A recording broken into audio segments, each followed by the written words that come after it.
Ben, c'est bon. Nous enregistrons aujourd'hui, on est quel jour? Le 7, le 7, 7 mai 2021. Bon, sur l'expérience alors je ne sais pas, sur l'expérience de Grenoble, je dirais. Donc, c'est important, dans un premier temps, que toi, David et Jawad, là, vous nous disiez un peu de quoi on va parler autour de ces formations transformatrices. Alors, merci Pierre. Bonjour à tous de l'Université internationale Terre citoyenne. Alors, aujourd'hui, on va parler d'une expérience, d'une série d'expériences qui se sont déroulées et se déroulent encore à Grenoble, environ depuis une dizaine d'années. Euh, un certain nombre d'expériences ont eu lieu à l'échelle des quartiers, dans les quartiers de Grenoble, autour des processus de changement. Des processus de changement qui ont été élaborés à l'origine par plusieurs acteurs, dont l'association Planning, donc, que je représente ici avec Jawad, mais également d'autres organisations ou d'autres dynamiques comme celle de Transform ou de l'Assemblée des communs de Grenoble ou encore de l'Alliance citoyenne. Alors, ces expériences, elles ont la particularité de s'inscrire dans cette ville, Grenoble, qui, depuis un certain nombre d'années, est déjà un creuset, un chaudron d'expériences, de changements, qui remonte finalement assez loin. Puisque Grenoble est quand même un peu cette particularité d'être souvent considéré comme une forme de laboratoire social où s'expérimentent des dynamiques sociales, politiques, culturelles, éducatives, qui ont pris, on va dire, racine dans cette ville et qui, d'une certaine manière, se poursuivent euh, avec nous de façon, euh, on va dire, de façon épisodique. Bon, et puis il y a un certain nombre d'acteurs qui sont, un certain nombre d'acteurs, excusez-moi.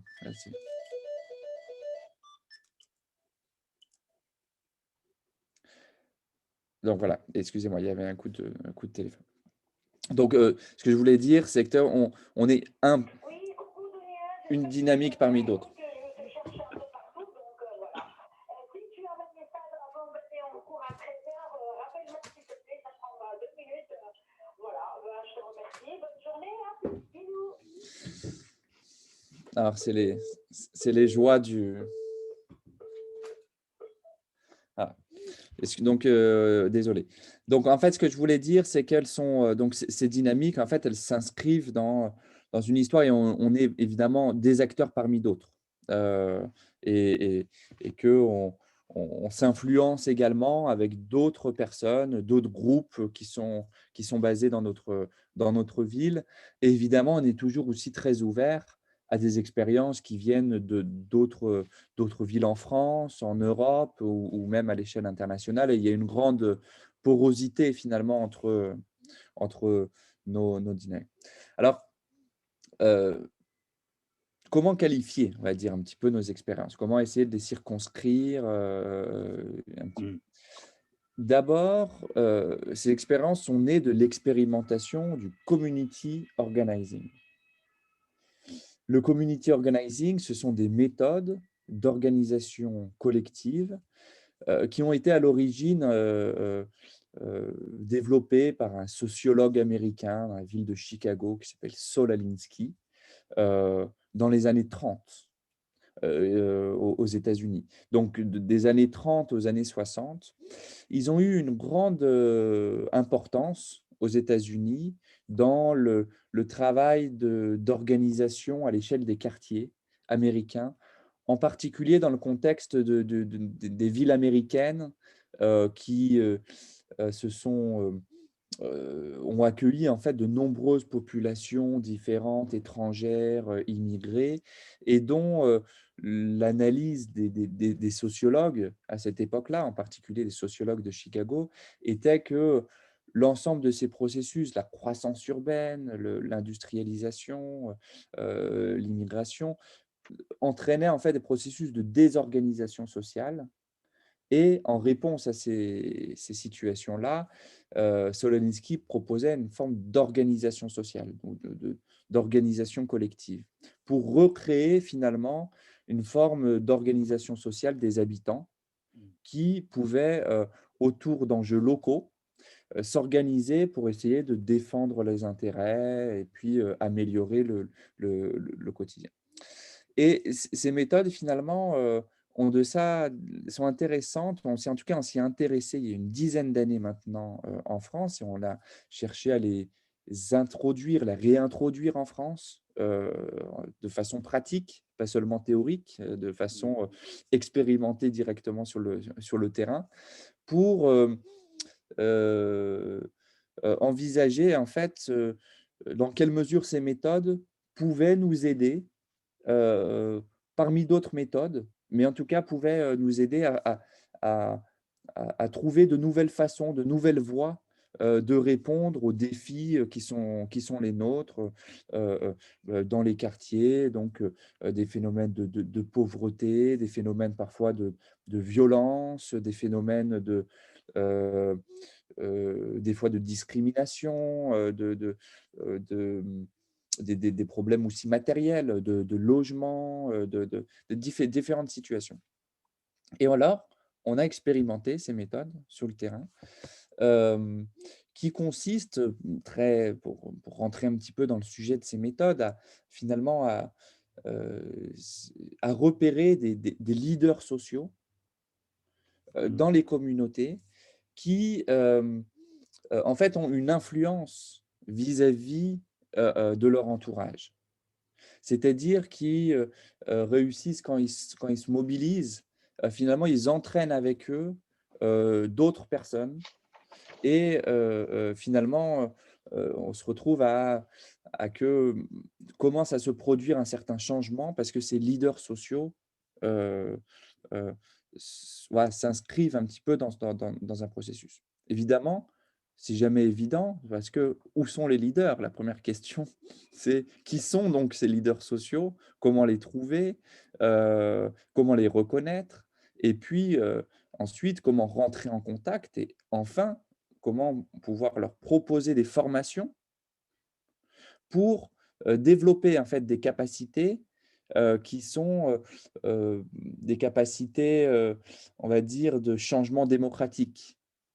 Parce que la spécificité souvent des leaders sociaux, c'est qu'ils ont développé ces capacités de leadership, dans des expériences passées, mais qui sont pas forcément tout le temps, ils n'ont pas forcément tout le temps de façon, dans leur parcours d'avoir, acquis les compétences pour produire des changements démocratiques. Donc, on peut se retrouver à avoir des leaders sociaux qui ont aussi des formes de gestion un peu, heu, paternalistes parfois, parfois autocratiques ou, qui ont des difficultés, par exemple, à gérer un certain nombre de conflits ou des fois même à gérer leur propre leadership, heu, ou d'en avoir conscience.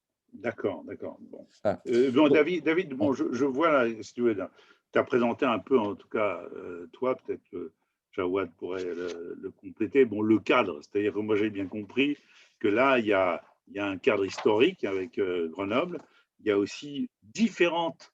Vous êtes impliqué dans différentes structures, un planning, Transform, Association des communs, Alliance citoyenne. Bon, voilà, vous êtes liés en tout cas à ces structures-là, impliqué dedans.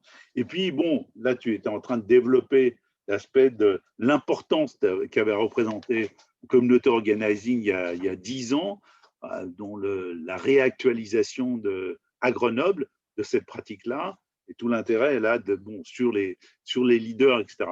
Mais je vois que bon, c'est pas un processus d'une formation, un type de formation, mais c'est un processus d'action, bon, lié avec des processus de formation des gens dans l'action, ou peut-être à certains moments plus formalisés à certains moments, donc qu'on va travailler. Hein. Alors, l'idée, bon, je serai aussi la parole Jawad, là, s'il veut compléter ça. Mais euh, ce qu'on va travailler maintenant, c'est effectivement à partir de nos hypothèses communes que l'on a déjà travaillé dans l'UITC, sur des compétences qui nous paraissent clés pour des leaders et pour qu'ils puissent affronter des situations complexes et pouvoir accompagner des changements, de voir un peu qu'est-ce que vous pouvez dire de ces compétences. Est-ce qu'il y en a d'autres? Est-ce que celles-ci sont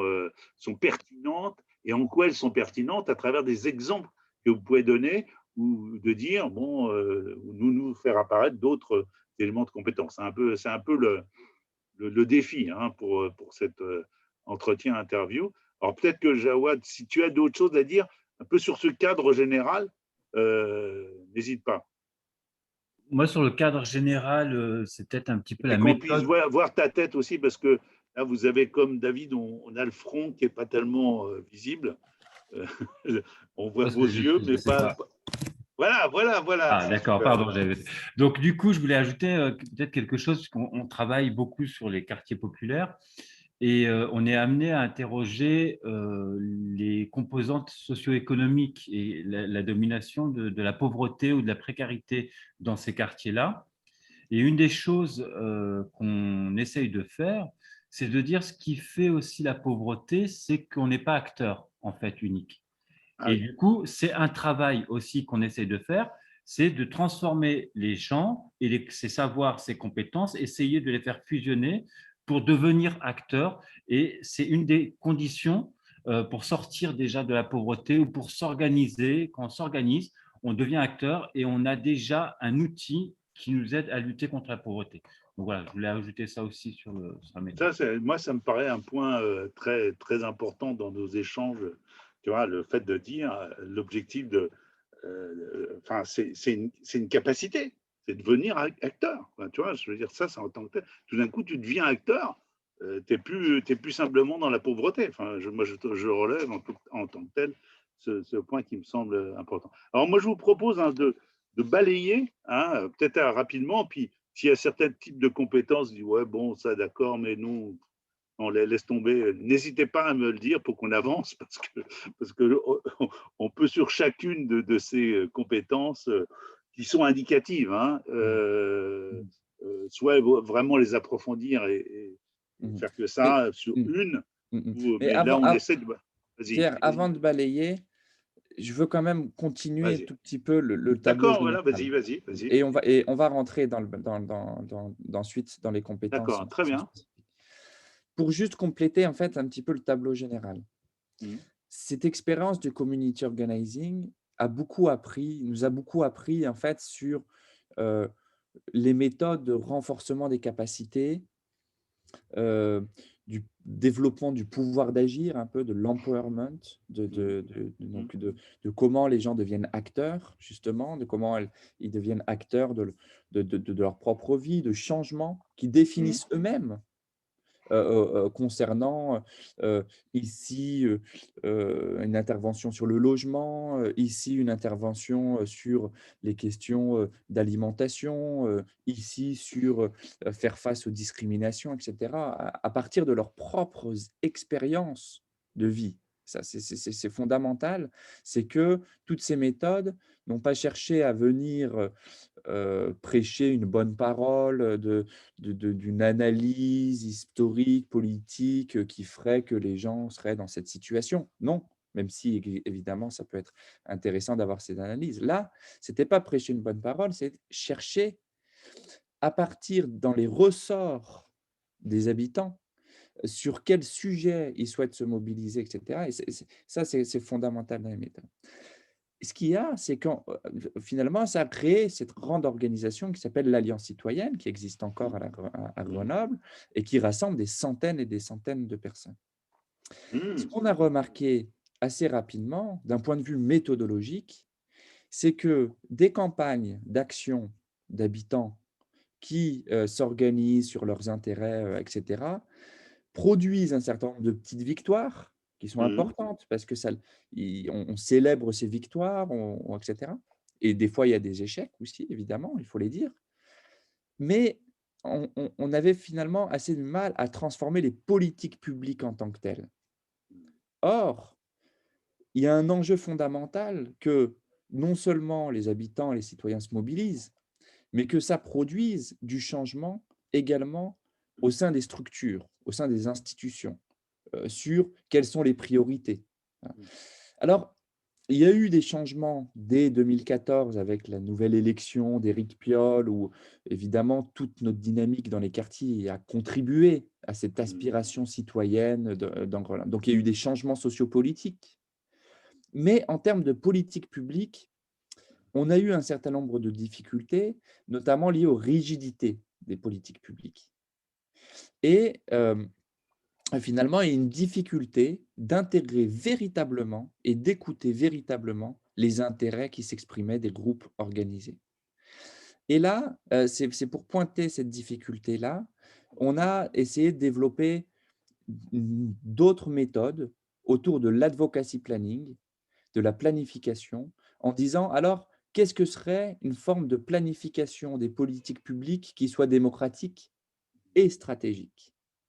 Alors, on s'est principalement intéressé sur le quartier de la Villeneuve, où on a développé toute une série de méthodes pour transformer le projet urbain, le projet de transformation urbaine de la ville. Et pour finir le tableau, donc il y a eu la création de l'atelier populaire d'urbanisme, etc. Et pour finir le tableau, on s'est intéressé aux enjeux de transition écologique. Et c'est là où la communauté un peu de Transform est née, et également l'Assemblée des communs, qui est issue de la dynamique de la Biennale des villes en transition, en se disant peut-être que ces enjeux de transition peuvent être un enjeu partagé entre les institutions et les citoyens, puisque les défis qui sont les nôtres à l'heure du changement climatique sont tellement importants qu'on doit trouver les processus multi-acteurs rassemblant des institutions, des habitants mobilisés, etc. Et que si les institutions ne faisaient pas le pas vers nous, c'était peut-être aussi à nous de faire le pas vers eux à travers des formes, par exemple, le rôle fondamental des communs, qui nous paraissent être en fait un bon lieu de dialogue entre des institutions et des mouvements d'habitants, ou des enjeux de transition qui nous paraissent également. Donc, ces dynamiques complémentaires, Transform, l'Assemblée des communs, sont aussi des façons de montrer qu'on souhaite contribuer à le changement des institutions et la production d'un dialogue. Je me permettais de compléter le tableau général pour comprendre un peu pourquoi, dans notre dynamique, il y a plusieurs identités qui se sont créées en fait au cours des 10 dernières années et qui ont chacun finalement remplissent une fonction particulière dans un paysage finalement grenoblois qui est très riche et dont les changements sont assez importants au cours des dernières années d'un point de vue du nombre de personnes impliquées et d'un point de vue également des méthodes utilisées. Il y a eu un certain nombre de méthodes qui cherchent à se pacifier. Alors maintenant, rentrons, comme tu le proposes, Mais en tout cas, merci, dans les merci compétences. David, merci David d'avoir complété parce que je trouve que c'est très intéressant ce cadrage historique et de voir un peu cette évolution et les questions que vous vous êtes posées et la façon de tenter de les résoudre. Je trouve ça très, très intéressant. Non, merci en tout cas d'avoir insisté de faire ce cadrage parce que ça permet de, peut-être, on va voir, de rentrer un peu dans notre balayage là autour des compétences. Alors, justement, je trouve que ça correspond peut-être à un questionnement que tu abordais tout à l'heure. Le premier, c'est, on dit que un des savoirs vraiment très importants, c'est comment impliquer le maximum de personnes dans les processus de changement profond. J'ai l'impression que ça, c'est une des préoccupations que vous avez. Et comment vous le faites? Ou est-ce que vous avez des points des formes qui sont très pertinentes pour réaliser ça, quoi. Alors, sur ce premier point, l'enjeu essentiel pour, on va dire, impliquer le maximum de personnes, c'est d'abord de partir de leur intérêt. Et ça, c'est fondamental. C'est que impliquer le maximum de personnes, ce n'est pas penser que les gens vont se mobiliser à partir de l'idée de celui qui cherche à impulser le changement, mais à partir de leurs propres idées.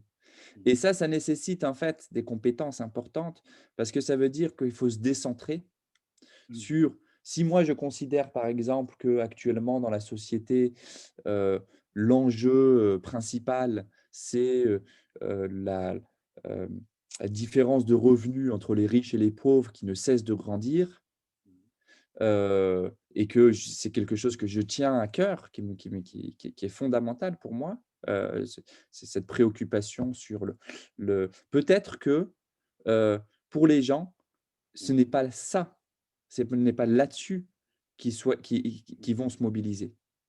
Et ça, c'est important parce que ça veut dire qu'il faut développer en fait une capacité d'écoute réelle sur quels sont les sujets, les intérêts sur lesquels les personnes peuvent s'impliquer aujourd'hui.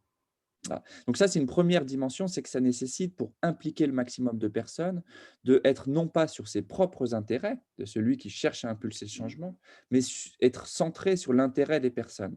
Ouais, donc ça nécessite un déplacement qui n'est pas facile du tout, surtout pour souvent des militants qui voilà, sont convaincus d'un certain nombre de choses, qui veulent défendre en fait des idées qu'ils ont qui leur tiennent à cœur et sur lesquelles ils sont, très, très, très attachés.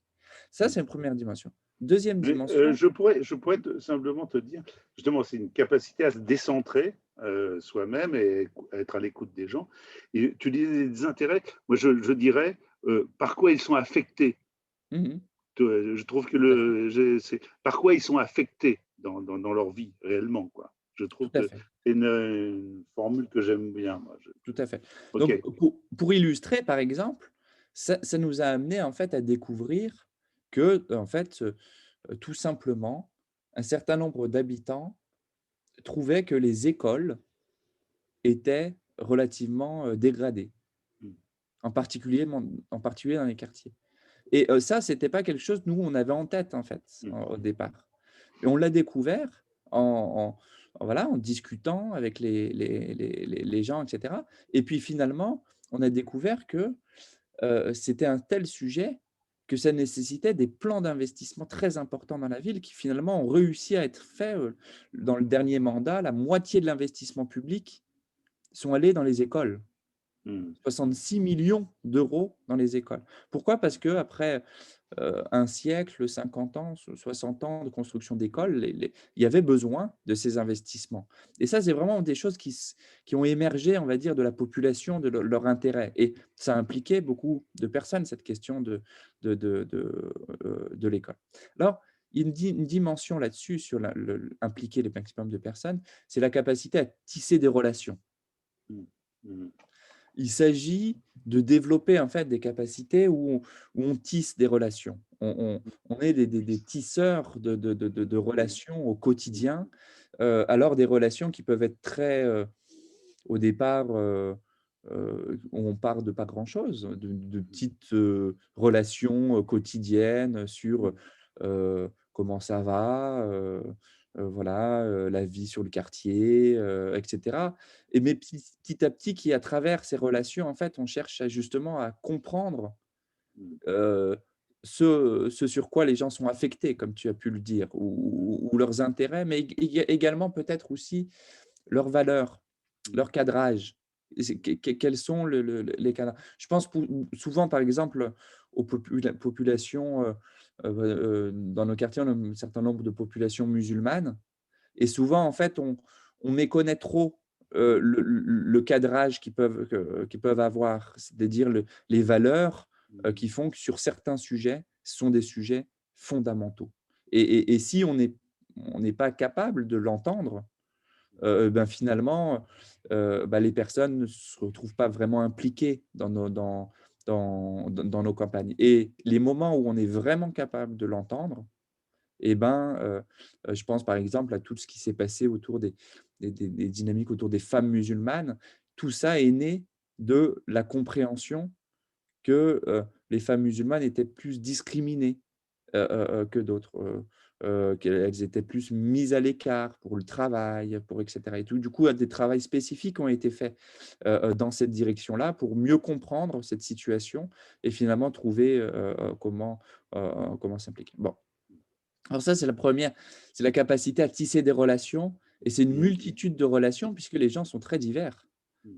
Les gens sont il y a un grand nombre en fait de diversité de situations. On est dans des sociétés très particulières parce elles sont très plurielles. Elles Mmh. sont, très fragmentées également, et pour, recréer en fait des formes d'organisation collective, aujourd'hui, c'est plus seulement les gens ont plus seulement la même condition, sociale, ouvrière, par exemple, parce qu'ils travaillent pas tous dans la même usine. Donc on peut plus être simplement sur le moteur de les conditions de travail dans l'usine. Les gens travaillent dans des petites structures éclatées lorsqu'ils travaillent, dans des petites boîtes, des fois des formes d'emploi qui sont très fragmentées, des fois avec des horaires décalés, le matin, le soir, des fois des petits horaires, un petit nombre d'horaires. Donc les gens vivent dans des rythmes sociaux qui sont très, très divers, très, très, très divers et donc ça nécessite d'aller embrasser, on va dire, un grand nombre en fait de personnes, de situations et d'essayer d'entendre pour voir comment on recrée du commun à partir de toutes ces situations, D'accord, éclatées. d'accord, d'accord. Si tu me permets, bon, on va essayer d'avancer justement un peu dans ce questionnement autour de ces compétences. Alors, il y a une compétence qu'on a relevée, qui est autour de la création d'un champ social favorable à l'émergence d'une intelligence collective. Justement, là, tu as parlé, toi, des aspects de relations individuelles avec les gens et de la capacité. Mais après, comment on passe à la dimension de l'intelligence collective? Quelles sont les conditions, tu vois, qu'une personne, un animateur, je dirais social, ou un leader, ou un citoyen qui veut faire bouger les choses, comment il fait pour créer les conditions de cette intelligence collective qui va pouvoir peut-être agir sur les situations? Alors cette deuxième dimension, elle fait appel en fait au temps collectif, au moment où en fait les gens se rassemblent, heu et la compréhension de ces temps collectifs. Hem, donc par exemple, il s'agit en fait de se dire, bon, ben, finalement, en fait, à quel moment les gens se rassemblent, sont ensemble et d'où peuvent naître après les dynamiques collectives et lorsque il y en a plus ou il y en a pas, parce que certaines fois, il y a plus ces conditions-là, heu il y a plus, on va dire des fois, il y a de où il y a moins, on va dire, de grands, temps collectifs, ritualisés quasiment, et cetera, où les gens se rencontrent, que c'était tissent des relations et d'où émergent finalement, les Mmh. dynamiques de la société. Alors, des fois, il faut les recréer Mmh. et ça passe par, parfois des formes d'assemblées de donc d'assemblées collectives où les gens se rassemblent autour d'un sujet, autour d'une thématique, autour d'une dynamique. Donc on en a créé un grand nombre d'assemblées différentes, d'assemblées d'habitants, d'assemblées, autour du marché du samedi matin où les gens finalement quand même, se voient, discutent et cetera, des des assemblées d'habitants sur des moments importants, voilà et puis des campagnes où, finalement, où il y a des événements qui peuvent être aussi des événements un peu conviviaux sur l'espace public. Heu Par exemple, on s'est intéressé à la Villeneuve de Grenoble sur tout un espace autour d'un petit lac, où, tout l'été, chaque année depuis maintenant quasiment une dizaine d'années, se passent des petits événements quotidiens, mais finalement ça crée du commun, ça crée du collectif et de ces rencontres qui parfois, paraissent très, très naturelles en fait, et sont très naturelles, naissent en fait des conditions, sociales en fait pour que des dynamiques émergent. Donc ça, c'est vraiment le passage de l'organisation un peu de relations individuelles à de l'organisation plus collective, tout en étant attentif à ne pas aller trop vite. Il faut que ça émerge du champ social et donc il y a une gestion du temps qui est importante, parce que vouloir aller trop vite vers des actions, par exemple, parfois, c'est se retrouver seul le jour de l'action et ne pas enfin c'est vécu, on l'a vécu ça. C'est des moments donnés, on a complètement raté parce qu'on n'était pas du tout, heu attentif en fait aux temporalités et c'est toujours un point important en fait de réussir à être attentif à ça pour que ça émerge bien du groupe et pas, que ce soit quelque chose qui arrive d'en haut, quoi et c ouais.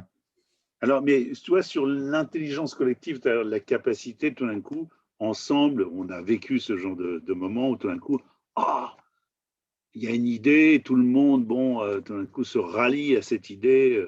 Après, bon, l'hypothèse, c'est de dire, bon, il y a ces moments très importants et créateurs, et ils proviennent souvent d'une qualité de dialogue à l'intérieur du groupe, quoi, d'une écoute, tu vois, un aspect emphatique, tu vois, d'empathie en tout cas, entre les gens, quoi, tu vois, qui permet à ce que les gens soient présents réellement dans cette assemblée, ils soient bien, ils soient en confiance, et tout d'un coup, la parole circule, les idées circulent.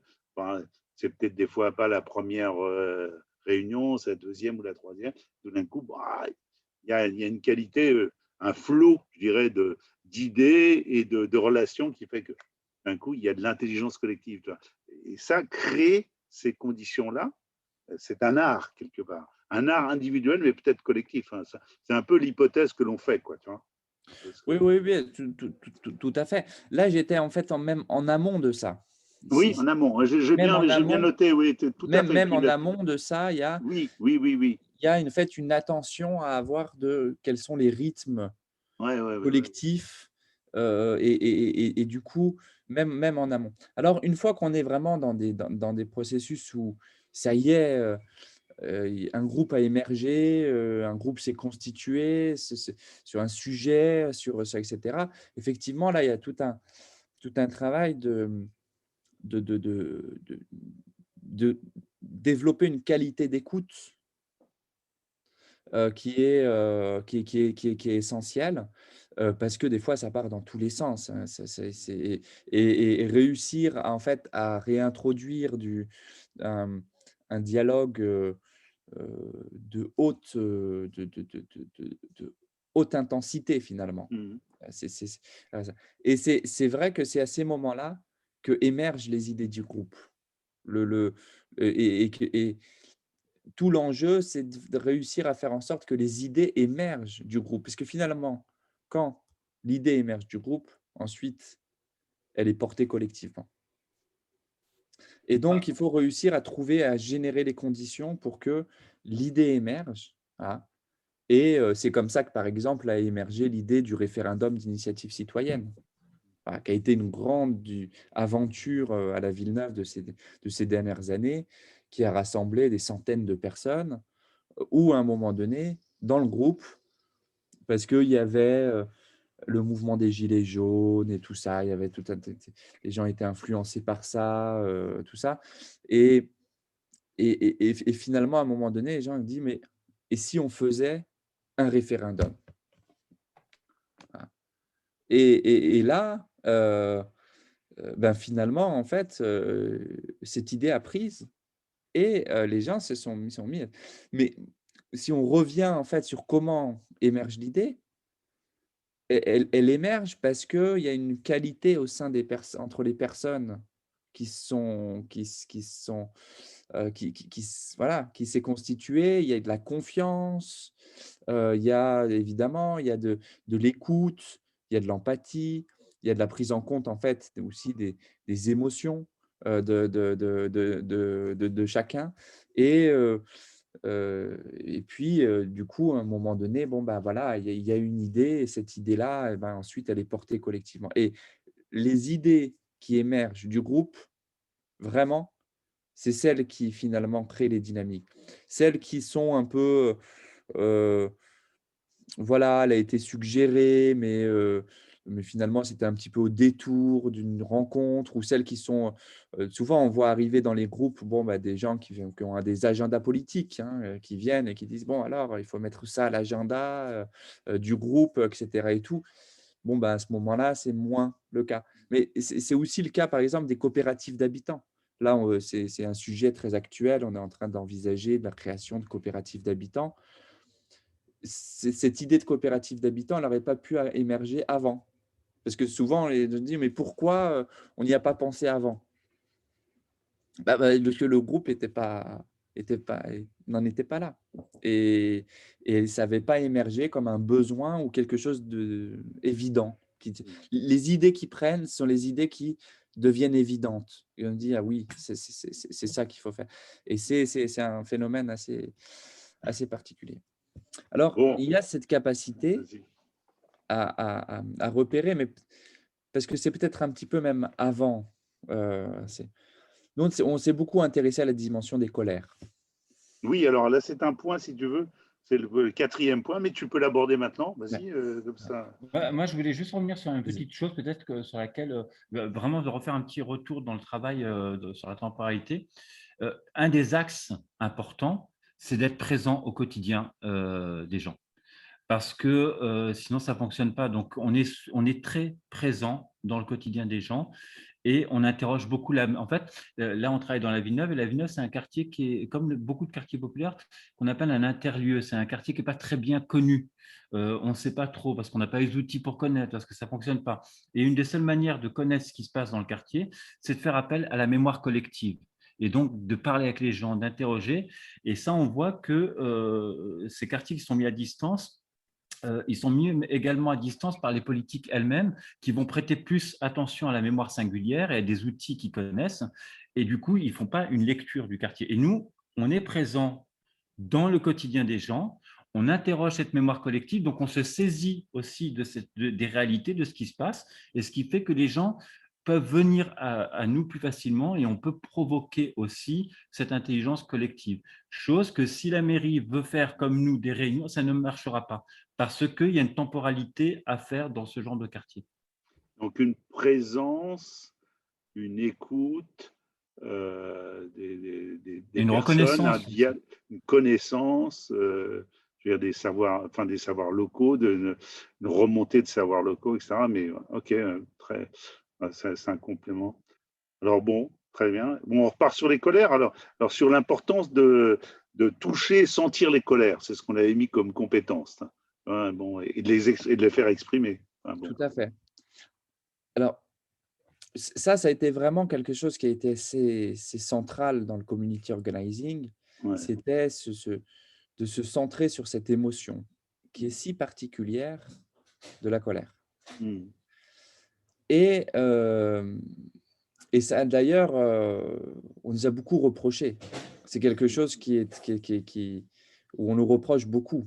Ah oui, oui. Ah Ça, c'est oui, intéressant, je ah oui, trouve. oui. C'est C'est quelque chose. c'est un bon débat, je trouve. C'est un bon point Tout à fait. à approfondir, je trouve. Bon, Parce pour que, moi, des gens nous disent: «Mais vous êtes en train du coup de mettre de l'huile sur le feu. voilà. Vous êtes en train de, renforcer les conflits.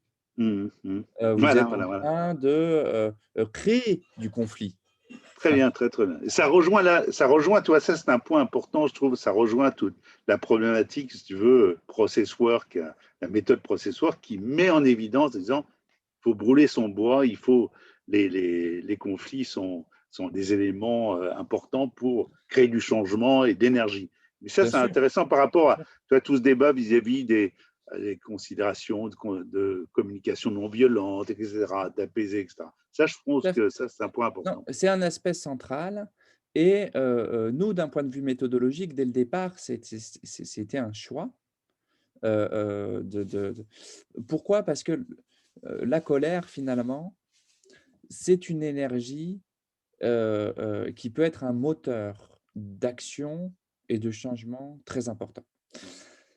Mais la difficulté, c'est, comment est, dans quel cadre s'exprime cette colère lorsqu'elle s'exprime, et lorsqu'elle ne s'exprime pas, comment elle est refoulée, et donc comment elle produit aussi en fait un mal-être social, et même des formes de maladie, hein, ou de violence, qui sont liées en fait à l'absence d'expression, et de lieu d'expression de ces colères. Et nous, on a toujours considéré qu'il valait mieux que ces colères s'expriment dans un cadre citoyen, avec des méthodes démocratiques, d'attention en fait aux colères individuelles, collectives, etc.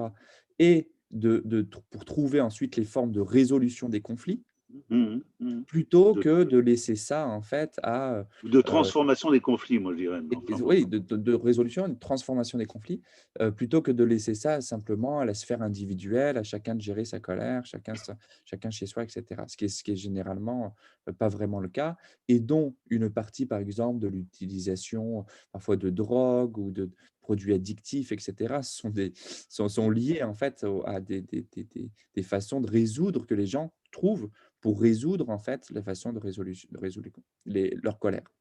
Alors, ces colères-là, il s'agit de chercher en fait, souvent, les colères, en fait, elles sont liées à des formes d'injustice, de sentiments d'injustice qui naissent, heu liés à des situations, spécifiques. C'est très fort, spécifiques. spécifique. Ouais. C'est très fort dans le champ, par exemple, des discriminations. Mm. C'est-à-dire que les gens ont le sentiment, ont vécu, directement des formes de discrimination qui font que, heu, cette colère-là, heu et ils le ressentent, qui provoque en fait un certain nombre de colères, qui peuvent parfois d'ailleurs, exprimer sous la forme de violence, hein. Ça arrive également comme forme de réaction à ces situations, ou alors de sentiments de mise à l'écart. Alors, les personnes, se mettent un petit peu à l'écart et puis, gèrent. Et le fait d'avoir des lieux citoyens pour exprimer, de dire: «Ben, moi, j'ai vécu cette situation, et elle m'a mis en colère, et elle m'a créé de l'inconfort. Elle a créé quelque chose qui finalement, voilà, m'a beaucoup affecté, et cetera», et de pouvoir l'exprimer. De notre point de vue, en fait, c'est le début de dire: «Bon, ben, maintenant qu'il a été exprimé, qu'est-ce qu'on fait pour résoudre cette situation spécifique? Et quels pourraient être nos moyens d'action pour résoudre, ça?» Et là, généralement, nous, on considère que le lieu de résolution des conflits, en vue de leur transformation, c'est le politique. C'est-à-dire que les institutions politiques sont le lieu où on doit trouver les conditions du vivre ensemble, de vivre ensemble dans la cité, et cetera. Et c'est pour ça qu'on s'adresse, nous, aux politiques, en relevant à partir de ces situations-là. Et là, encore aujourd'hui, c'est une difficulté on a dit que l'entretien aussi nous servait aujourd'hui à repérer des difficultés. C'est encore une difficulté qu'on a, y compris avec les institutions, municipales principalement, ou métropolitaines. C'est que, heu, les institutions, nous reprochent, d'être, des, tisseurs de colère. heu, Nous reprochent d'être, des personnes qui relèvent ces colères-là. Au lieu de prendre cette situation comme justement, une situation sur laquelle il faut qu'ils travaillent, et qu'il faut qu'on trouve la parole politique, ou les actes politiques, ou les politiques publiques pour les résoudre vraiment, en vue d'apaiser finalement la société, ou de les transformer. Et ben, souvent, on va nous reprocher, à ceux qui mènent ce travail-là, de et ça, on l'avait sous-estimé, hein, très clairement depuis 10 ans. Et d'ailleurs, récemment a été créée la Coalition pour les libertés associatives, et l'Observatoire des libertés associatives sur ce cas-là. C'est que finalement, on aboutit à que quand l'institution refuse Mm, de résoudre ça, en fait, elle va utiliser des formes mm, mm. de D'accord. répression associative. Donc, par exemple, Mm, le premier acte d'une répression, souvent, c'est on va couper les subventions mm, en disant, bon, bah, si on leur coupe les subventions, finalement, ils vont arrêter, ils vont changer mm, de méthode. mm, Et puis comme, ce n'est pas une question de subvention, on n'est pas là pour, les mm, subventions mm, publiques et on a des moyens, autres que de dépendre des subventions publiques. Alors on va cibler personnellement en mm, disant, finalement, c'est, son état d'esprit mm, c'est on va mm, personnaliser finalement. On va dire mm, qu'en fait, c'est pas une colère, qui est dans la société, c'est justement l'organisateur mm, qui, aurait des comptes à régler, ou et cetera, ou des ambitions politiques, mm. et qui fait ça en fait pour, gagner du pouvoir pour lui et cetera. Et donc il y a des formes comme ça de ciblage, de répression et cetera, qu'on a sous-estimées et qu'on est à peine actuellement en train de trouver les outils pour, chercher à répondre à ces situations-là, et c'est encore un champ très important pour voir comment on peut passer de poursuivre en fait ce travail autour des colères et des conflits, et qu'il soit mieux compris en fait, de la part de nos interlocuteurs. Alors, ce qu'il y a, c'est que, en tout cas, tu notes effectivement ces colères spécifiques de chacun qui, en fin de compte, a créé un malaise pour la personne. Et après, bon, qui s'est transformé en peut-être en véritable colère pour agir, ou qui a été intériorisé ou transformé en je ne sais quoi. Enfin, bon, ça peut être transformé en attitude même raciste ou fasciste, ou etc., ou autoritaire. Enfin, je veux dire, il y a beaucoup de débouchés des colères, hein, je crois. Alors, il y a le fait d'écouter les colères, d'écouter et donner la possibilité pour que les gens les identifient. Je pense que vous avez fait un énorme travail avec tous les dialogues que vous avez réussi à faire avec, dans le cadre de community organizing, dans les one-to-one, dans les réunions à deux, etc., et des dialogues à deux. Je crois que ça, c'est quand même, c'est tout un travail de fond, une capacité pour essayer de faire remonter ça et d'écouter les gens dans ces colères vraiment, je dirais, initiales et essentielles. Et puis après, il y a le fait là que tu notes du passage après dans le politique. Parce que bon, déjà, tu le sais très bien, enfin, tu m'as donné témoignage là-dessus, déjà de identifier la bonne colère, de ne pas se tromper sur ces colères Oui, à soi, bien c'est sûr. déjà tout un boulot, quoi. De ne pas se tromper pour. Des fois, on transforme une première colère initiale en une autre colère plus visible, plus générale, Bien etc. sûr, Alors qu'en fait, compte, on oublie la colère initiale. Je crois bien que c'est sûr. ça. C'est un De travail. 2 choses là-dessus. Il y a heu, par exemple, nous, on a toujours mis à l'écart les colères qui pouvaient être, reportées sur d'autres que nous, on a appelé les colères horizontales. C'est-à-dire des colères qui peuvent reporter sur d'autres groupes sociaux. Ah, ouais. Voilà. Parce que, finalement, là, on retombe dans toutes les mécanismes du bouc émissaire, et cetera et tout, ou de dire, en fait, la faute de ma colère, c'est, finalement, ce voisin, le groupe de jeunes, le et cetera. Tous ces colères qui sont reportées sur des semblables, finalement. Voilà. Et ça, en fait, la société est minée de ça. Alors, énormément de colères sont reportées, en fait, les uns sur les autres. Et les situations de violence, beaucoup de situations de violence naissent de ces colères reportées sur les uns et les autres. Alors nous, on a toujours cherché à verticaliser les colères, c'est-à-dire à les diriger vers le lieu du politique, Mmh, mmh, vers le lieu où ils nous con on considère que c'est le bon lieu pour chercher à mmh, résoudre ces situations-là. Nous, on n'a pas les réponses mmh, à la base. On n'est pas là pour apporter d'ailleurs des mmh. réponses. Mais on considère que c'est à la société dans son ensemble de trouver les D'accord. conditions de résolution des colères. Donc ça, c'est pour la Mmh, distinction entre mmh, colère horizontale et colère verticale. Alors, il y a une chose dans toute cette situation, pour ceux qui les vivent, j'ai parlé des situations de répression, mmh, de tous les organisateurs finalement, et les personnes qui mènent ce travail-là, qui plongent en fait dans cette situation.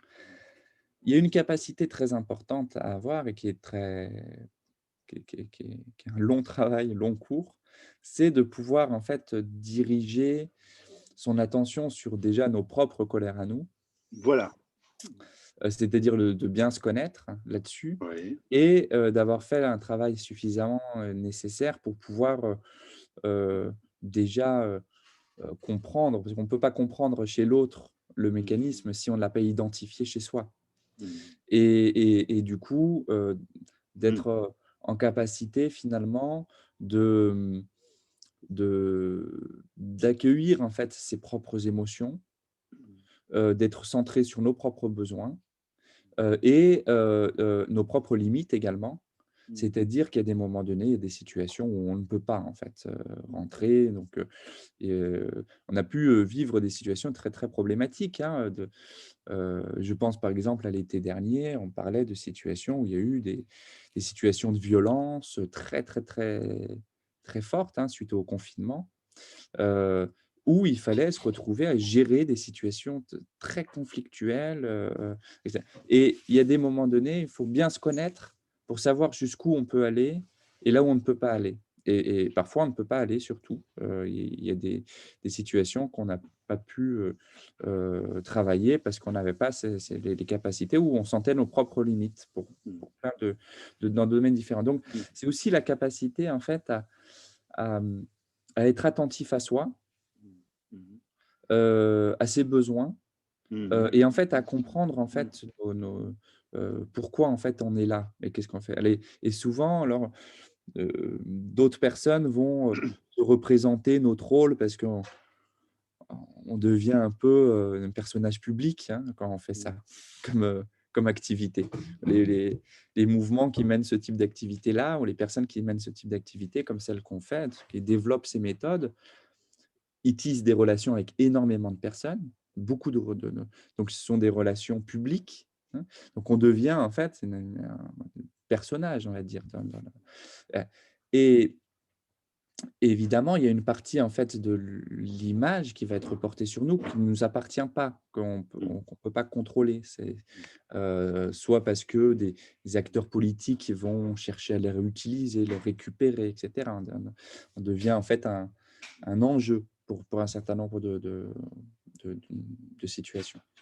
Et là, heu, c'est vraiment la capacité en fait à exprimer avec beaucoup d'honnêteté et d'authenticité, et du coup, pourquoi on est là Mmh. et quel est nos propres moteurs. Parce que, il y a des gens qui vont dire: «Mais, ils sont là pour l'argent, ils font Mmh. ça, pour, recevoir des sous». Il y a des gens qui vont dire: «Ils sont là pour le pouvoir». Mmh. Ils font ça pour gagner du pouvoir. Ils sont là parce qu'ils vont préparer, demain on va les voir sur les affiches, ils seront comme les Mmh. politiques, ils seront, les personnes, et on rentre dans pas les catégories habituelles, Mmh. que les gens peuvent se représenter de ce le type en fait d'acteur. Et là, il s'agit vraiment souvent, finalement, de tout simplement être authentique et de raconter son histoire. Mmh. Mmh. Mmh. Et c'est ça qui désamorce tout. C'est d'expliquer qu'en fait, nous, on est là parce qu'on a vécu parfois des Mmh. situations, Mmh. d'injustice, heu et que, finalement, ces situations d'injustice et nos propres colères à nous, nous ont donné en fait le moteur pour pouvoir, peut-être, transmettre en fait notre expérience et chercher à le résoudre, ces situations qu'on trouve intolérables dans la société. Et à chaque fois qu'on arrive à l'exprimer, et ça se fait toujours parce que on l'exprime avec un peu d'émotion. Ça se fait donc dans des formes d'un peu d'entretien un petit peu individuel, dans des one to one ou dans des situations un Mmh. peu, individuelles. À chaque fois qu'on arrive à exprimer ce type de situation, et ben, on désamorce Mmh. les représentations qui peuvent être véhiculées et Mais il faut dire que les personnages publics et le pouvoir politique ont beaucoup de mal à rentrer dans ce type de relation-là. Ils sont tellement en représentation Mmh. que Mmh. souvent, ou même les techniciens municipaux, par exemple, on a beaucoup de mal à rentrer dans ce type de qualité de relation qui nous permettrait de pouvoir leur expliquer que, la raison de notre présence ou de nos méthodes, heu, elles ont une histoire et qu'elles s'inscrivent dans une certaine authenticité. Oui, merci. Sur ce point, effectivement, je trouve que c'est intéressant parce que ça, on ne l'a pas complètement développé comme capacité. Ce qu'on avait mis, c'était rediriger son attention sur soi-même, c'est-à-dire d'être capable à certains moments, dans toute situation, d'avoir une capacité à s'écouter soi-même, à sentir quelles sont ses émotions, ce qu'on ressent. Mais là, tu as bien développé un peu cette capacité à se connaître soi-même avec ses colères, etc., pour pouvoir affronter tout un tas de situations que tu as notées. Je trouve ça important. Il y avait une chose quand même, toi, on disait dans les capacités, effectivement, toucher et sentir ses colères, mais aussi pouvoir repérer et favoriser l'expression de ses propres intentions profondes, mais aussi celles des autres. Je veux dire, ça c'est important, quoi. Derrière les colères, il y a quand même aussi des éléments de force, d'énergie, de quelque chose qui te pousse à agir, te pousse à faire des choses. Et quand on est dans les conditions où on favorise ce genre de choses, là, on touche à quelque chose d'essentiel, quoi. C'est une compétence aussi essentielle, je pense. Enfin, Oui, je ne sais oui. pas si tu pourrais, toi ou Jawad, témoigner par rapport à ça. Si, tout à fait. En fait, ensuite, en fait, c'est la direction que ça prend et dans quelle direction. Et surtout que dans ce processus-là aussi, il y a tout le passage en fait individuel, colère individuelle, à campagne collective. Mm. Et donc, souvent, en fait, ça passe par expliciter les récits, que ce soit les récits de vie. Et souvent, en fait, on finit par découvrir que les personnes étaient engagées déjà. En fait, rares sont les personnes qui ne se sont pas se retrouvées engagées à un moment donné ou à un autre. On a souvent cette représentation collective où on se dit les gens sont dépolitisés, ils sont voilà, la société serait moins politique qu'avant ou je ne sais quoi et tout. Et en réalité, en fait, quand on regarde, euh, les gens sont actifs dans plein de domaines, vraiment. La société, c'est vraiment un champ d'action très, très, très divers. Mais du coup, c'est un peu, à un moment donné, réussir à créer des dynamiques collectives avec tout ça et pas rester à simplement, on va dire, l'orientation individuelle.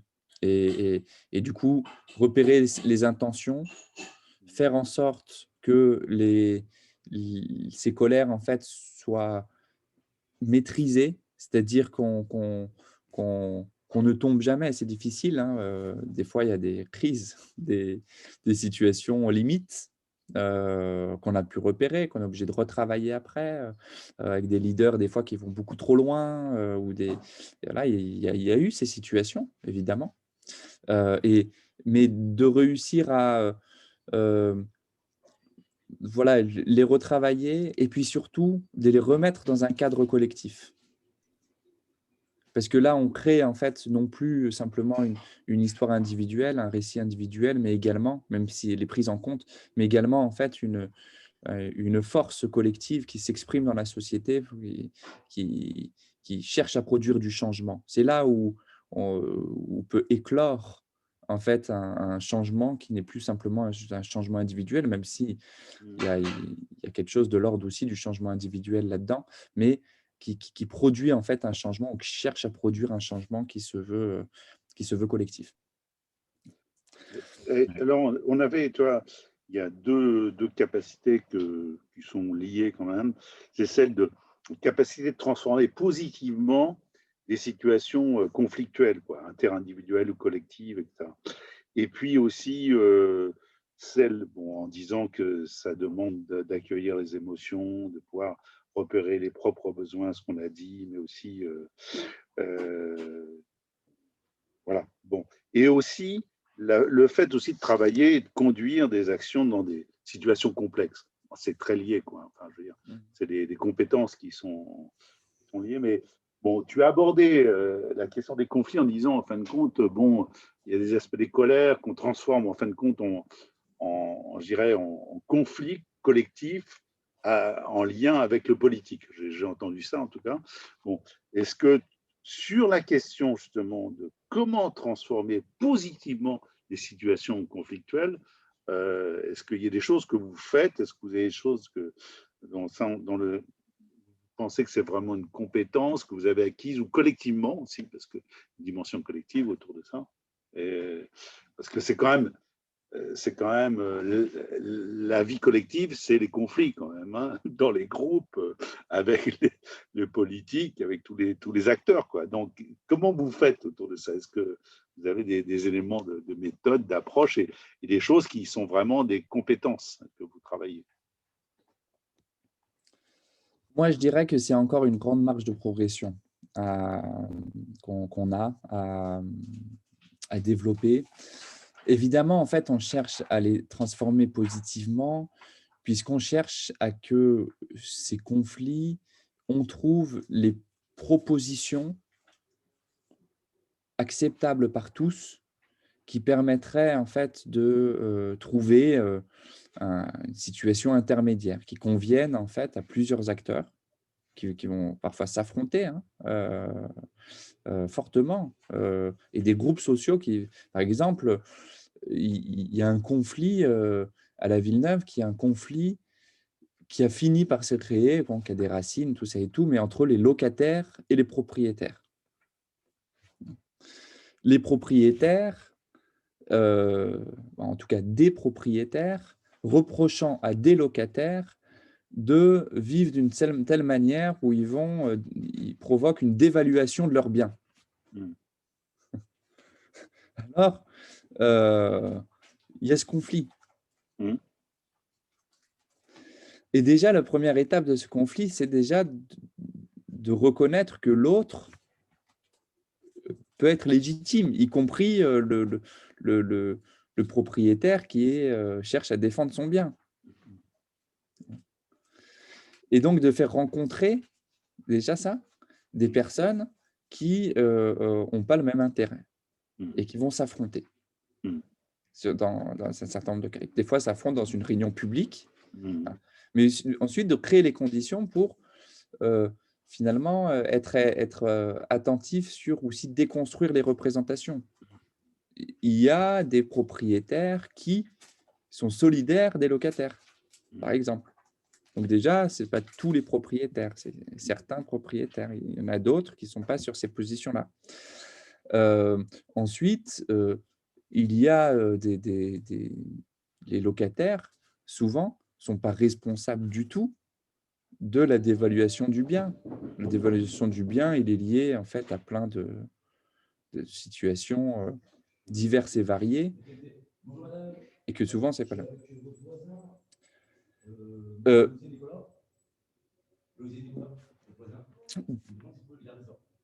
Du coup, il y a également encore d'autres types de situations qui sont… donc déjà, faire rencontrer les gens.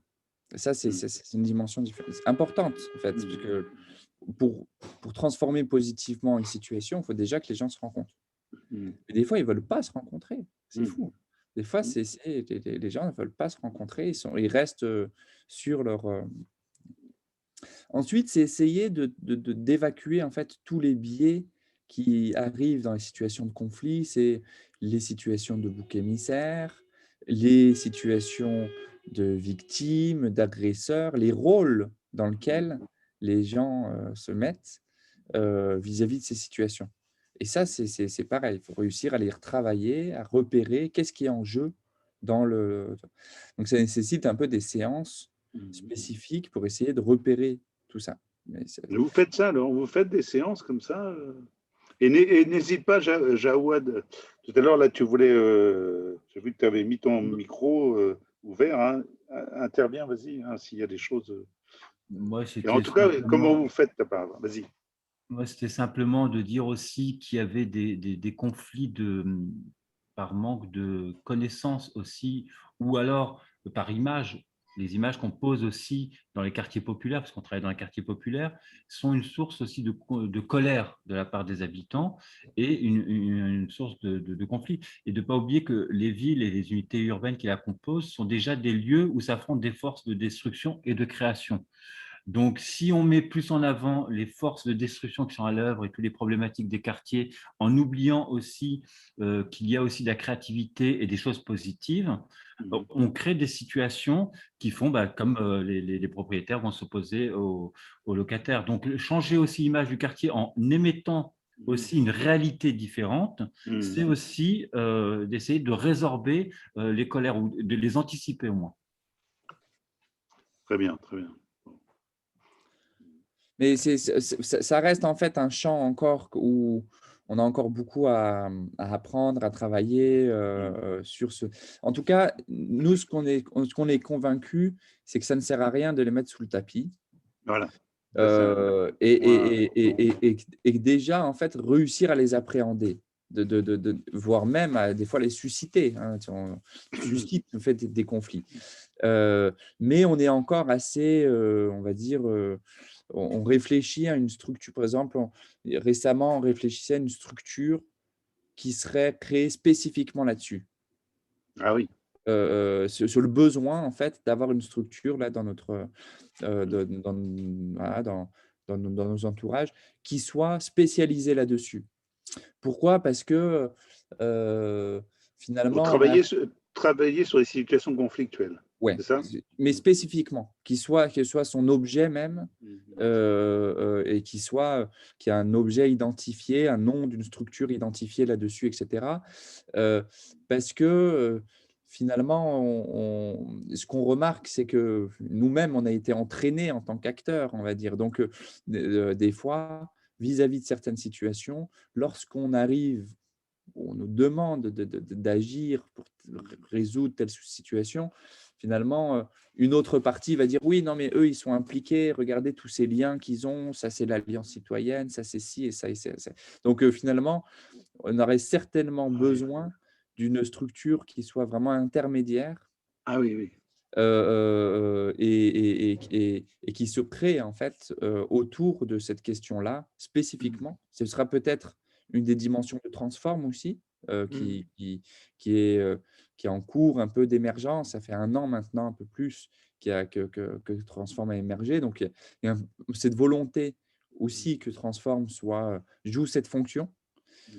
Mais ce qu'on sait, c'est que de la même manière que il était nécessaire de créer Planning pour renforcer le côté d'expertise citoyenne, le côté de transformer les propositions en planification pour les politiques publiques, pour essayer de transformer les politiques publiques. De la même manière que ce n'était pas la même fonction, là, il y a certainement une structure qui doit avoir une fonction spécifique et que ce qu'on a appris au cours des dernières années, c'est que les structures ne peuvent pas tout faire.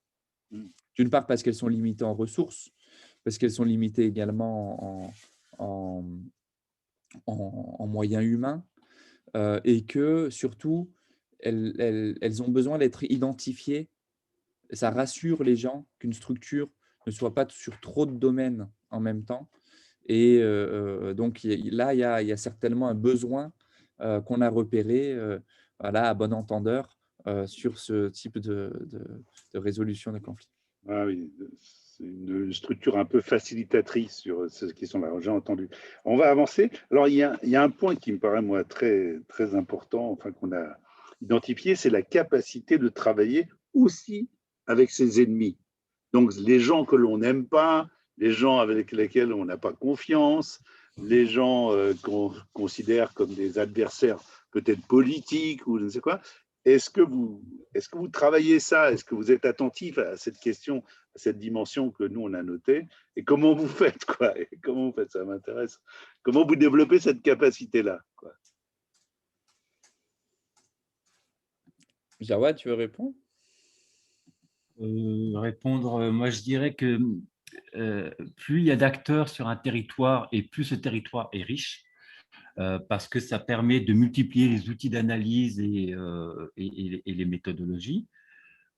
Moi, je ne suis pas super expert sur cette question-là, si ce n'est que la ligne de conduite, c'est de faire avec tous les acteurs.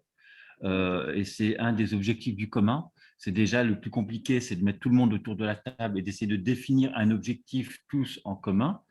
Donc, on ne ferme pas la porte, c'est un travail qui est difficile.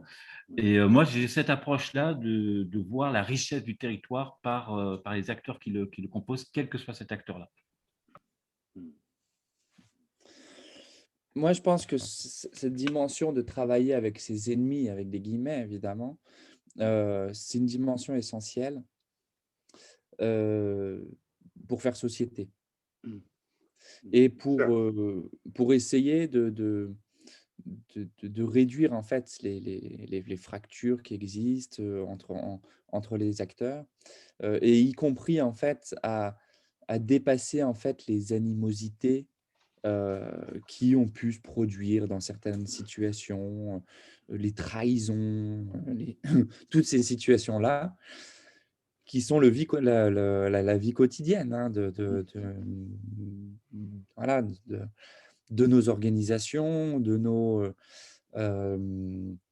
dynamiques collectives où, en fait, au fil du temps, un certain nombre de situations se sont créées et donc il y a des camps qui se sont créés, qui se sont cristallisés, et qui, en plus, sont renforcés par la dimension politique, qui viennent, on va dire, se positionner justement à cet endroit-là, en disant: «Nous, on est là, on n'est pas de l'autre côté», et cetera.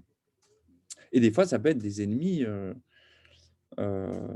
rudement redoutables, heu, bien sûr, y compris, je pense, à la criminalité, je pense, à, des des voilà, comment les sociétés sont gangrénées par aussi des formes de mafia, de corruption, et cetera. Je pense aussi à ça, hein, quand je parle Ah oui. des ennemis. Mmh. Mmh. Mmh. Parce qu'ils composent la société Mmh. et ils ont une influence sur la société. Alors pour l'instant, on n'a jamais eu cette capacité comme Saul Alinsky l'avait eu à Chicago, de réussir à, résoudre un certain nombre, de situations conflictuelles avec des grands barons, de la mafia de Chicago. Et lui, il l'a fait. Voilà. En tant que criminologue, n'oublions pas que Saul Alinsky était sociologue, mais c'est un des grands fondateurs de la criminologie aux États-Unis. Ah oui. Mmh. Mais déjà, travailler avec ses ennemis, c'est, d'abord de considérer qu'il existe, de ne pas l'ignorer, Mmh. Mmh. de ne pas, faire en sorte que, ce soit, des personnes avec qui, heu, aucun échange ne doit avoir lieu. Forcément, ça nécessite un minimum de reconnaissance Mmh. de l'existence de l'autre et de reconnaître son rôle. Même si son rôle, il nous semble être, très, on va dire, très négatif ou moralement condamnable, ou et cetera. Des fois même pas moralement, mais des fois c'est même légalement. Mais bon, mais reconnaître quand même qu'il est là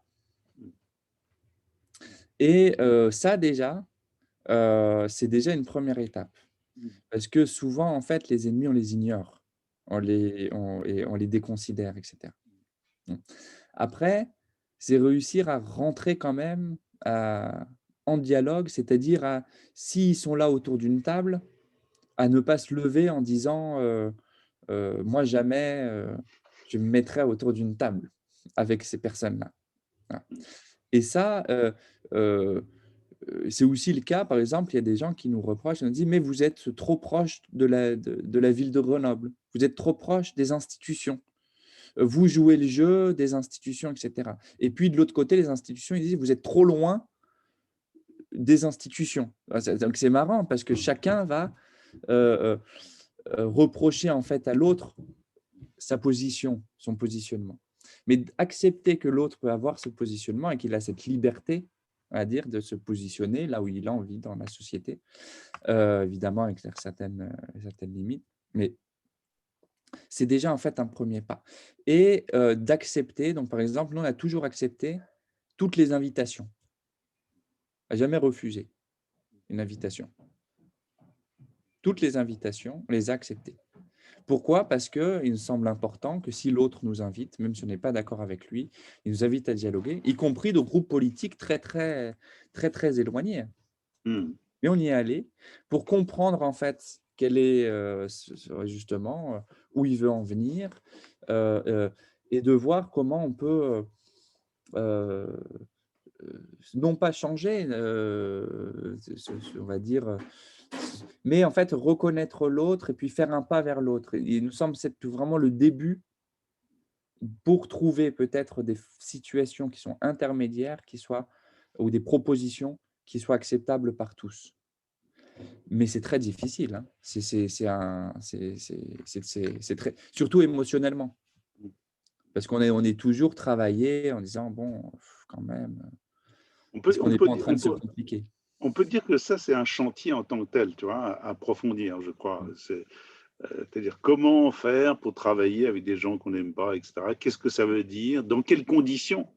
Parce qu'il y a aussi des conditions à créer pour créer une confiance minimum pour travailler avec des personnes avec lesquelles on n'est pas d'accord. Parce qu'autrement, les gens, s'ils ne sont pas en confiance minimum, ils ne vont pas ni se réunir, ni venir, etc. Ils vont déserter, ils vont fuir. Je pense qu'on peut le repérer en tant que tel, ça, comme quelque chose à vraiment approfondir. Parce que c'est très, comment dirais-je, très, enfin, je veux dire, discuter. D'avancer ça, c'est très provocateur, quelque part, de mettre cette compétence. Et même justement, en particulier dans les temps actuels. Je pense que dans les temps actuels, on a tendance à dire non, il faut se mettre dans notre petit coin avec les gens avec lesquels on est pur, avec un accord complet sur notre identité, etc. De cette base-là, on va pouvoir affronter les autres, quoi, quelque part. Tout à fait. Mais ce qu'il faut bien souligner là, c'est que, lorsqu'on commence à essayer de faire ça, hein, Ouais. à rentrer dans cette démarche-là, en fait, ce qui est étonnant, c'est que parfois, c'est un peu son propre «camp» entre guillemets, Ah ben oui. qui est le plus, on va dire, qui va nous reprocher le plus ce Bien type sûr. d'attitude. Donc Ah les oui, on est personnes des qui traîtres. rentrent On est des traîtres. dans exactement, c'est-à-dire et du coup, il faut voilà, une conviction, une force de conviction et à la fois heu, de savoir relativiser pour en fait c'est une confiance, en fait, c'est aussi une confiance en fait en soi, de se dire: «Mais en fait là, on n'est pas en train de trahir un camp et c'est pas parce que je vais discuter avec l'autre Mm. qu'on rejoint son camp non plus. On n'est pas en train d'adopter la position de l'autre, Mm. mais on est en train de créer les conditions du dialogue avec des personnes avec qui on n'est pas forcément habitué ou d'ailleurs qu'on peut avoir des inimitiés avec ces personnes-là. Mais ça, c'est sûr que c'est une compétence clé, mais on est surpris lorsqu'on la met en œuvre que les plus résistants, c'est parfois les personnes qui nous entourent. Voilà. OK. Écoutez, il est 12h41, donc normalement, on devrait arrêter maintenant. Maintenant, ce que je vous propose, c'est juste simplement de rajouter de travailler un thème en plus. Alors, je vais lister un peu les compétences et puis vous prendrez celles qui vous semblent le plus important. Il y avait le fait de travailler sur savoir dans l'action, pour un animateur, pour un responsable, etc., combiner ce que nous on dit pouvoir et amour. C'est-à-dire pouvoir, c'est-à-dire le pouvoir de faire, transformer les choses, avancer. Et puis amour, c'est-à-dire, en fin de compte, développer la relation, la qualité de relation entre les gens. Et des fois, on est pris un peu entre ces deux aspects. Bon, voilà. Bon, ça, c'est une des compétences. L'autre, c'était sur comment on est capable de repérer et de s'appuyer sur le futur en émergence qui apparaît dans une réalité complexe. un deuxième point. Je dirais que le troisième, oui, ce serait pour après sur la capacité de cristalliser de manière concrète dans l'action une nouvelle vision du monde, des nouvelles idées, de pouvoir construire des éléments de prototype à tester, à modifier. C'est-à-dire une capacité, parce que souvent dans les groupes, on a la capacité tout d'un coup, ou soi-même ou le groupe, de dire ah ouais, on va faire peut-être un référendum, on va faire autre chose de très, une belle vision, quoi, tu vois, du futur, une assemblée des communs, je sais pas, des trucs, bon, ça existe, mais en tout cas, avoir une vision. Mais après, bon, on reste là avec cette vision, mais le premier pas, la capacité à faire ses premiers pas de façon très, très concrète, de cristalliser, comme on dit, à la main, l'esprit et le cœur à travers une première action, c'est quand même moi, c'est quelque chose qui me touche, en tout cas, parce que j'ai tellement vécu d'échecs là-dessus, même personnel. Mais bon, ça, c'est une autre compétence. Alors, choisissez un swap, pouvoir et amour. J'avais dit ouais, ça, sur cette. Sans aucun doute, sans aucun D'accord. doute, je Le futur en choisirais, émergence ou bien sûr. la concrétisation. Ouais. Mais moi, je lirais en fait le futur en émergence et la Ah, pareil. concrétisation. Ah oui, c'est bien. C'est- Pareil. ouais. Bah, vas-y, si tu veux d'abord Jawad, puis je Ah compléterai. oui, Ouais, oui. je veux bien. Moi, peut-être me repositionner un petit peu, parce que c'est par mon domaine plutôt d'expertise où je regarde l'économie informelle, en fait. Et du coup, un de mes objectifs, c'est de cartographier un petit peu les savoir-faire et les compétences. Et donc, il faut connaître un petit peu ce territoire, il faut bien identifier, il faut avoir une bonne connaissance de ce territoire et avoir différentes échelles. Donc, réinterroger les échelles. Et ce que moi, je peux observer, c'est que chaque jour, il y a une multitude de petites transformations qu'on subit dans la société. Très, très rapide. Il y a les ubérisations. Il y a vraiment, on est dans un espace qui bouge beaucoup. Et les sociétés aussi, d'ailleurs. Et il y a de nouvelles organisations là-dessus. Il y a des nouvelles pratiques. Il y a vraiment de la rétroaction. Et vraiment, il y a de nouvelles temporalités qui apparaissent presque tous les jours. Et du coup, ça nous amène à interroger automatiquement tous les cadres spatiaux, les découpages institutionnels tels qu'on les connaît. Donc, voilà, c'est pareil pour notre méthodologie. Donc, on ne la veut pas fixe, c'est pas possible parce qu'on est dans un monde en émergence. Donc, on l'accompagne beaucoup avec de la souplesse au niveau des exigences de nos rendus, des outils d'observation. Je pense aussi qu'il y a une importance aussi de prendre en compte les politiques naissantes, parce qu'elles mettent 10 ans pour être mises en place. Donc, notre présent, il est induit par le passé, donc on fait attention aussi à ça. Et du coup, on raisonne sur le long terme. On essaie d'avoir cette vision prospective pour avoir des modalités d'action, réaction qui va comporter un petit peu en deux temps. D'abord, on essaie de faire une réponse immédiate aux problématiques. Et ensuite, d'ailleurs, et donc on joue sur le transversal, donc on réinterroge les échelles, mais aussi les acteurs, être très pluridisciplinaire. Et puis,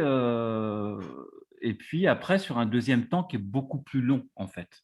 C'est comme ça qu'on essaie de faire. On essaie de jouer en deux temps, enfin, du coup, en tout cas, dans ce que je porte, d'être vraiment dans ce présent, dans cette action de cette présence, de voir un petit peu tout ce qui bouge dans le présent et d'essayer de prévoir le long terme. Et le moyen terme, c'est quelque chose qui est difficile pour moi, qui est difficile à saisir. Moi, j'ai vraiment deux temporalités, c'est celle du présent et celle du long terme.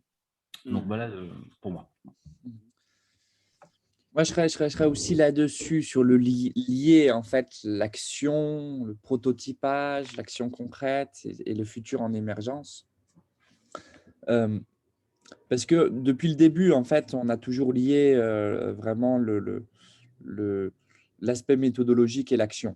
Et l'action, c'est d'abord une présence quotidienne sur le terrain et sur le long terme. C'est-à-dire, on est sur là des formes de méthodes où parfois on accueille un peu des fois des étudiants, etc. Je dis, bon, du coup, j'ai fait un diagnostic, etc. Et puis, je vais le mettre en œuvre. Et puis, ils disent, nous, on trouve ça très bien. Mais sache qu'en 9 mois, c'est une toute petite introduction. Produire du changement dans un territoire, envisager la transformation de ce territoire, produire du changement avec les populations, etc., nécessite des années de travail. Et, et nécessite des années de travail en étant toujours dans l'action, mais jamais que dans l'action. Être toujours dans l'action, mais toujours aussi dans la capacité d'être attentif à qu'est-ce qui est en train de se passer, de créer de nouvelles choses, mais aussi de pouvoir les arrêter, de pouvoir comprendre que là, on s'est entêté dans une route qui ne donne rien et qui finalement est d'accepter ses échecs. C'est ça aussi le prototypage. C'est aussi de créer en fait des petits prototypes et puis d'avancer avec ça et de voir si ils correspondent véritablement à tout ce qu'on a pu parler jusqu'à maintenant, c'est-à-dire aux intérêts collectifs, aux visions du monde, tout ça, ou non. Et des fois, ils ne correspondent pas. Et alors, il faut les abandonner. Des fois, alors qu'on y tient, c'est pas facile. Donc, c'est prototyper et être toujours dans cette action. Et finalement, pour moi, le futur en émergence, c'est le prototype qui est réapproprié collectivement. C'est le prototype qui commence en fait à être pris par d'autres, rediffusé par d'autres. Et alors là, les gens, ils nous disent, mais vous n'avez pas l'impression que là, ces idées, on vous les a volées, on vous les a, elles ont été récupérées, et cetera. Ça ne vous gêne pas de voir que ce soit d'autres qui vont le mettre en œuvre et avoir, les financements, les prestiges, et cetera, de ces et en fait, créer le futur en émergence, c'est accepter que d'autres prennent le relais et se réapproprient en fait, les idées qui ont émergé collectivement. C'est pour ça que la dimension du commun est très importante. C'est que finalement, nous, on ne considère pas que ce qu'on a fait, c'est de notre propriété, c'est de notre, que les prototypes qui ont émergé, c'est le futur qui finalement est en train d'émerger, ce soit, ni seulement nous qui l'avons créé, c'est évidemment, heu un grand nombre d'acteurs différents, qui sont intervenus à différents moments et cetera. Il n'appartient pas à quelqu'un, ni à une organisation, ni et cetera. Sont des communs, sont des choses qui ont émergé collectivement, des situations et cetera. Et que, moi je dirais ça, ce sont il faut accepter que les bonnes idées soient reprises, qu'elles émergent par d'autres et du coup, à un certain moment donné, faire le deuil aussi de son action, de savoir les terminer, ce qui est pas évidente, les arrêter quand elles sont pas, voilà, quand elles sont pas pertinentes, heu ou accepter qu'elles prennent leur, voilà, leur envol avec d'autres, sous d'autres et c'est, finalement la condition en fait du pouvoir d'agir et de vraiment, du pouvoir d'agir accompli. C'est d'accepter que les gens, ils ne restent pas tout le temps, dans ton organisation, ils vont en créer une autre et c'est très bien comme ça. Que, les idées qui ont pu émerger collectivement, elles vont être portées parfois par d'autres et c'est très bien comme ça et cetera et ça nécessite aussi une capacité peut-être une capacité de détachement, Mmh. heu et peut-être même une capacité du deuil. Mmh. De du de la capacité Mmh. à laisser en fait les bonnes idées, Mmh. heu voilà, s'envoler et que le futur, ce soit celui qui soit créé en fait de cette dynamique collective Mmh. et comme on est dans un monde qui a beaucoup, valorisé la propriété intellectuelle, la propriété, on parle des vaccins ces jours-ci, hein, c'est Mmh. la propriété, individuelle, de son enclosure et cetera.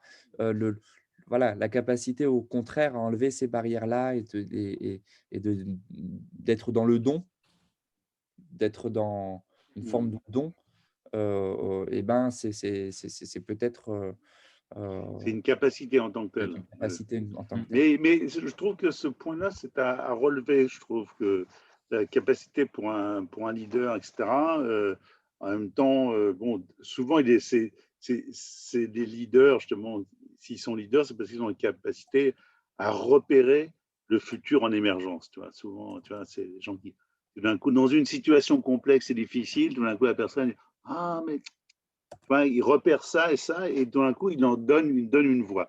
Je trouve que ça, c'est important. Mais ce que tu soulignes à la fin, là, c'est de dire, oui, un leader, bon, il peut avoir des idées, on peut créer de nouvelles structures, mais bon, elles n'ont qu'un temps, et puis il y a d'autres choses, on va les reprendre, on les malaxer, on va en faire autre chose, etc.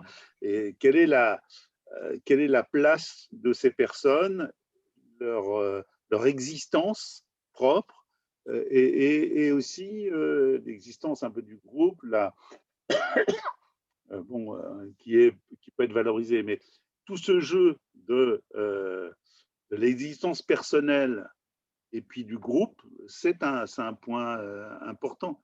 C'est pas si simple. Et puis en plus, il y a tout le jeu après des pouvoirs politiques, des médias, de tous les gens qui vont tout d'un coup focaliser sur le leader, sur ci, sur ça, et qui va mettre en évidence telle ou telle personne, etc., qui va créer aussi des difficultés, hein, à vivre. Donc cette compétence à jouer de son existence personnelle et l'existence du groupe, c'est peut-être un truc, bon, en tant que tel, une compétence, à mon avis.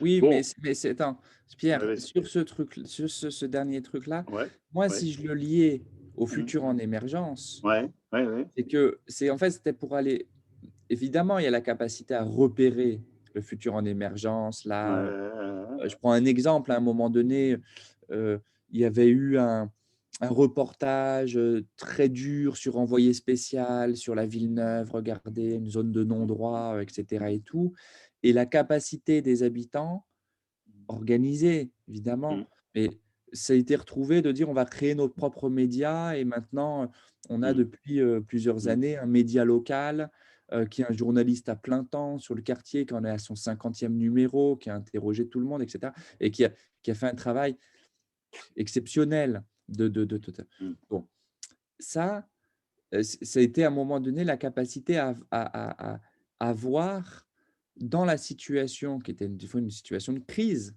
et ouais, le futur est né en émergence, il est là dans ce mot crise, c'est à ce moment-là que le futur émerge, Mm. dans la crise et dans ce moment de crise, de voir en fait comment la situation peut être transformée et de trouver en fait les conditions de la transformation de cette situation mmh, en regardant les opportunités, en voyant comment les dynamiques, on peut les retourner, mmh, et le voir différemment et qu'on le perçoive différemment. C'est ça qui s'est passé par exemple dans la création du média.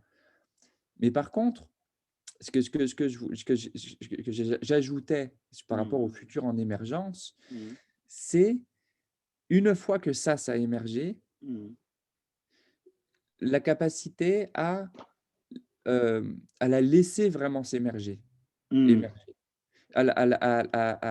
et à laisser en fait de, parce que beaucoup d'initiatives, il me semble, heu heu, s s ont pu un peu émerger, mais elles elles se replient trop rapidement dans des formes heu, d'appropriation mmh.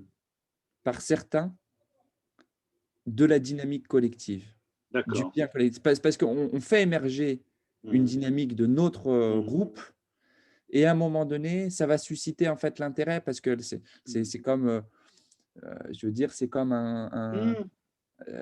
c'est comme un champ de fleurs. Il est tellement joli qu'en mmh, fait, il y en a qui vont vouloir les cueillir pour les mettre chez soi, si tu veux. mmh, Il a mmh, ils ont poussé elles ont poussé ces fleurs et mmh, là, ouais, on dit: «Ah oui, mais» enfin, donc et du coup de se dire: «Non, on les laisse mmh, dans le champ». mmh, Et on va pouvoir en profiter tous ensemble. mmh, C'est une capacité en soi et c'est peut-être une capacité que nous, sur lequel mmh, il faut qu'on travaille, c'est comment protéger les communs mmh, du futur en émergence et mmh, si on ne travaille pas ça, mmh, on en fait, on va se retrouver avec on aura développé ses capacités, s'appuyer sur le futur en émergence, on aura développé les prototypes, etc. Mais d'autres vont peut-être les capturer. Et si on n'a pas des mécanismes de protection D'accord. de ça, eh ben, peut-être qu'on loupe quelque chose. D'accord. Bon, on va s'arrêter là aujourd'hui. Je pense qu'on a fait un bon tour. On fera peut-être un débriefing juste après là, bon, cet enregistrement. Hein, je vous propose qu'on arrête là. Mais on se remercie collectivement, en tout cas. Et puis aussi Nathalie qui prend discrètement, pas sur l'écran obligatoirement, mais des notes, etc. Et puis, en tout cas, merci Jawad et Merci Pierre, merci David. pour cet échange passionnant. Merci Nathalie. Merci Jawad. C'est un bon témoignage, je trouve, sur Grenoble, en tout cas pour moi et je pense pour d'autres. Voilà. Merci. Allez, on termine. Voilà. Merci à tous et j'arrête. Voilà. Merci. Ciao. Ciao. Ciao. Ciao.